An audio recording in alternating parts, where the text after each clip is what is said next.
7:41. Time to talk politics with the leader of the Labour Party, Phil Goff, with us this morning. Good morning, Phil. How you doing? G'day, Whammo. Look, I'm like most New Zealanders at the moment. I'm buggered after the weekend, and I want to go back to work to have a break. No, it was a long weekend, literally. But magnificent. Although about 10 minutes before the final whistle, we're all on the edge of our seats, and we just didn't want the unthinkable to happen, and fortunately it didn't.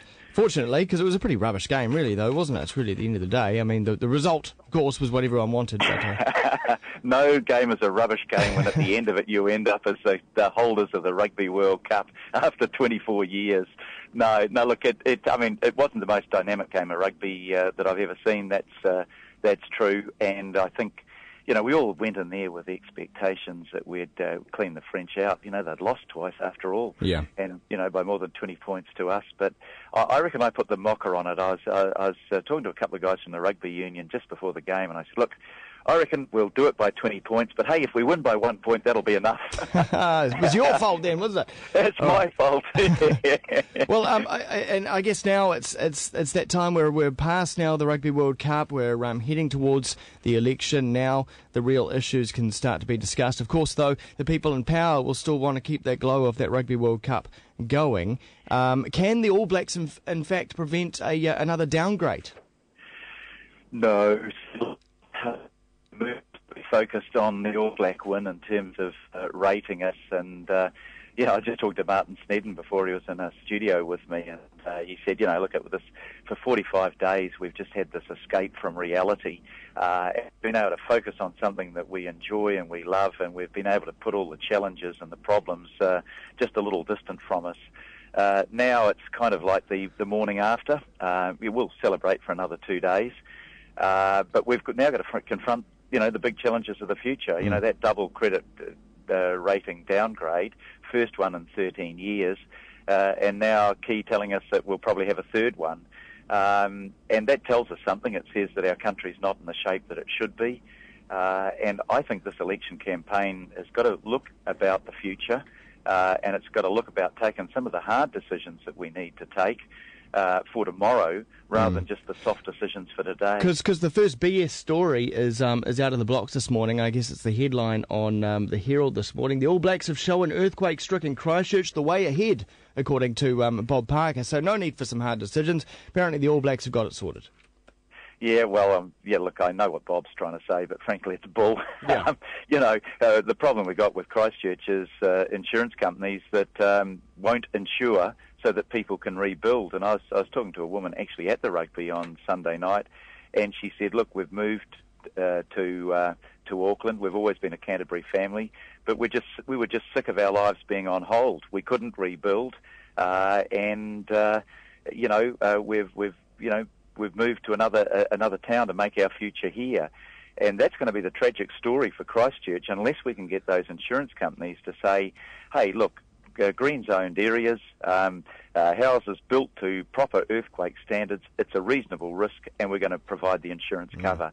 They've got to do that, or we're going to blight Christchurch's recovery. It's stalled. We've got to get it going again. Okay. Now, let's pop back to Rena. Now, I don't want to go over any old ground here, and I'm pretty sure we now understand your position with regards to deep-sea oil drilling. No deep-sea oil drilling until the proper safety is in place. But I think it would be helpful, though, wouldn't it, Phil, to actually describe what that means, what the safety requirements actually are. Is it 1 or 2 boats? Yeah. How many crew? 50 crew? 25? What is it?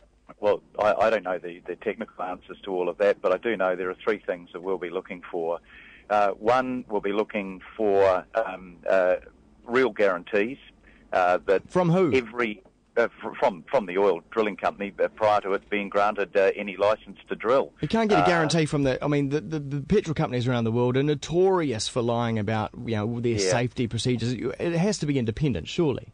Oh yeah. Look, I think you've got to have an independent assessment of it, and I don't think New Zealand has the expertise to provide that, so we'd have to bring it in. But hey, 3 things that I think are preconditions to any oil drilling. This is deep sea oil drilling we're talking about. The first is that we need to know that it's world's best practice in terms of safeguards. Secondly, we need to know that there is a contingency plan that can work. because we don't want to go through a Gulf of Mexico. And thirdly, there's got to be absolute liability on the company, because this bloody nonsense that we have at the moment with Arena, with the companies saying, we're not liable. Hey, if you guys aren't liable, who is? Why is the New Zealand taxpayer picking up the tab? They shouldn't be.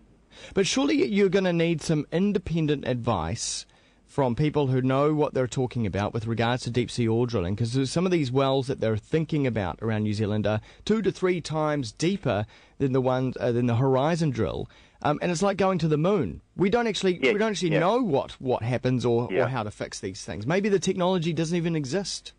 Well, that may well be, Whammo. I think you could well be right about that. And if we can't get the assurances we need, all the royalties in the world aren't worth the spoiling of our coastline and the prospect that New Zealanders might pick up the tab. That's not on. That is not an option. And we want, look, the present government was going to mine in our national parks. We said, no, you've got to have bottom lines. And we're saying exactly the same thing about deep-sea drilling. There's got to be bottom lines, and they've got to be able to reassure New Zealanders. Okay. At the end of the last week, buried on Friday, right before the Rugby World Cup, that's whenever the government releases something before a big weekend like that, they want it buried. It's bad. The Defence Force report into the SAS and potential complicity into torture was released. The defence report says no problem at all. As far as the SAS are aware, the defences are aware, no one was handed over for torture. But isn't that like John Key rating his own performance? Why should we trust the defence on this, the defence service? Yeah, and they were answering the wrong question. Look, none of us think that the SAS was directly involved in torture or maltreatment. I know the SAS well. They're decent people. They have integrity. The question that we wanted the answer to was that when we go into an operation with the Crisis Response Unit, the Afghans, and they capture prisoners working alongside us, so it's part of the operation that we're involved in, what happens to those people? Are they properly monitored? Are they being subject to torture? And the UN report said, yes, the people that are being taken prisoner by Afghan forces and put into the detention centre have suffered that fate. And I don't think nobody believed that the SAS or our people were directly involved or in any way intentionally did anything improper. But what we wanted to know is, if we're in a joint operation and prisoners are captured, is the treatment of them up to the standards that we've signed up to internationally and have done for years, or isn't it? And I don't think we got the answer. And at the end of the day, Wayne Mapp could not give any reassurances that the soldiers or the prisoners that we're handing over were not being tortured. No, that's right, he couldn't.